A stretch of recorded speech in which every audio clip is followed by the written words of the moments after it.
आज आम्ही शेतावर आलेलो आहेत. आणि मी बघा आमचं भात. हा बघा आमच्या गावातला निसर्ग. आता आम्ही दूरच्या शेतावर जात आहेत. हा बघा इकडे आमचा राब आहे. हा बघा हे बघा इकडे आई करटोले खुलत आहे. हे बघा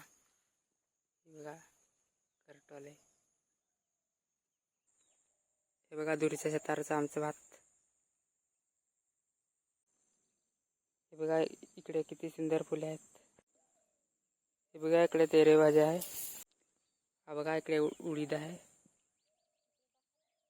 हे बघा उडदाचे शेंगा. हे बघा आमच्या दूरच्या शेतावरचं भात. शेजारी सुंदर तलाव आहे आमचा. आता आम्ही घरी जात आहेत. हे बघा किती सुंदर फुले आहेत तागाची.